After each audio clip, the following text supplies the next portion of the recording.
Hi, my name is Dr. Denise, and this is this week's A Dose from Dr. Denise, where I hope to teach, show, and inspire you how to release your God-given health and life potential. Happy Sunday. So for the prior several doses, I had a theme which is the trials and tribulations that we self-inflict. And for the next several weeks, I'm going to have a theme, and that theme is joy stealers, things that steal your joy.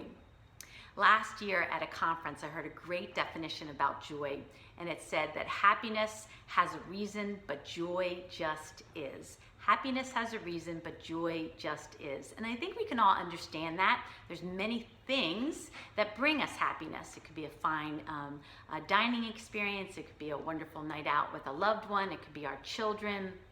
It could be a raise at work. It could be a challenging project. It could be a bike ride, a great television show or movie. There's lots of things that can bring us happiness. But joy just is. It's just a feeling that we have each and every day. It's a place that we vibrate. And I have to say that I'm incredibly blessed to be joyous most of my days. But knowing that I was going to speak on this topic, it was interesting that I had one of those lower joy days this week. It wasn't for any particular reason. I don't think I got a great night's sleep the night before. But I loved having it because the next morning when I woke up, as I was lifting my head from the pillow and knew that my level of joy was back to homeostasis for me, I thought it was interesting that I had a point of comparison.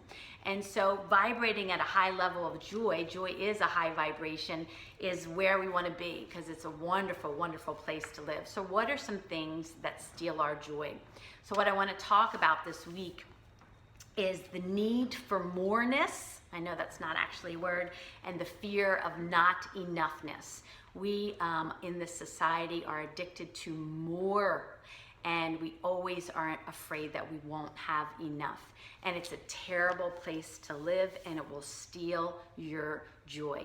And so I want to share 3 simple things that happened to me this week. I'm always trying to make these doses practical.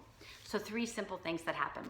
One day, I was heading out to the office and I threw my backpack on where I keep my computer. I had my purse.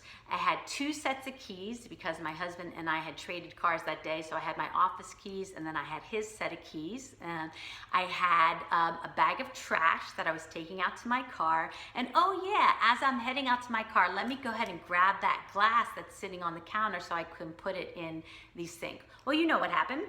The glass fell out of my hands and shattered into a million pieces. And I literally laughed out loud. I didn't curse, which is impressive for me, but I put all my stuff down and I cleaned it up. And to me, it was the universe's message to me is like, Denise, did you really have to get all this in one trip? Did you have to add one more thing to your body to carry out to the car? Because obviously if I had done it in 2 trips, I wouldn't have broken the glass most likely. So that's the first thing that I would ask. Do you add just one more activity, one more thing that you need to get done in that hour, one more thing that you need to do in your house before you get out and get your kid to school? That addiction to moreness steals your joy. It makes you feel rushed, and we always need more. Another thing that happened to me was I was having dinner and I had made this delicious chicken with vegetables and these low-carb tortillas, and my husband and I were eating. I've been really trying to be mindful while I eat and eat a little bit slower. But in this particular meal, as I finished the fajita, I wanted another one. And so I felt like I didn't have enough. But the problem with that is I did have enough, and had I slowed down and realized that I had enough, I wouldn't have eaten the second fajita. And it seems silly, but the problem is that then I was really over full. So this fear of not enough evades us, invades our life, if you will.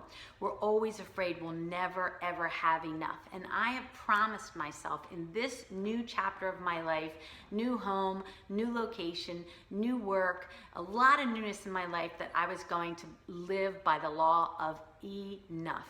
And I would challenge you to ask yourself, are you always in a state of there's not enough money, not enough time, not enough activity?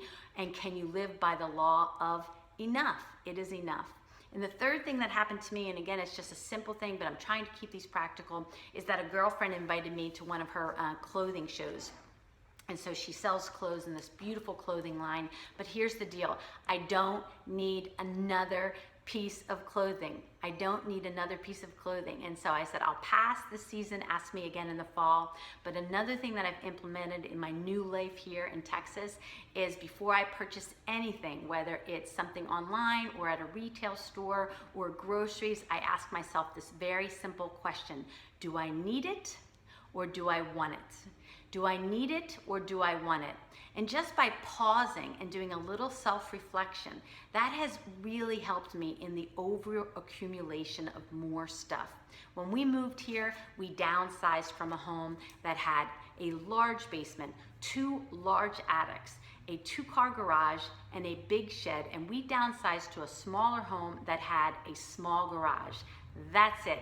No attic, no basement, and I had to downsize significantly, and it was so freeing. And I promised myself in this house that I would not begin the accumulation of more, right? Which Amazon Prime and the one-click purchases has definitely not helped our cause.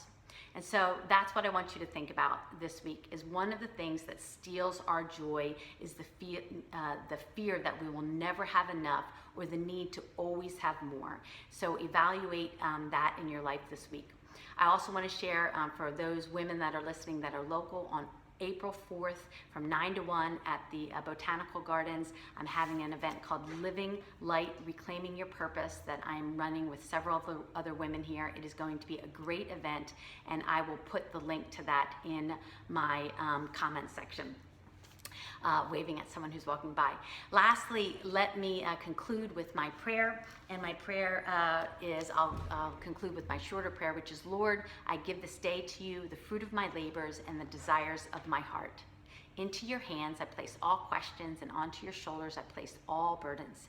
Help me to remember that my real job is to love the world back to health, from pain to peace, from fear to love, from judgment to acceptance. Amen. That is a combination of 2 of Marianne Williamson's prayers. Have a wonderful week, and next week's Joy Stealer is going to be on our social media addiction and digital device addiction. And ooh, I got some good stuff for you there. Peace out.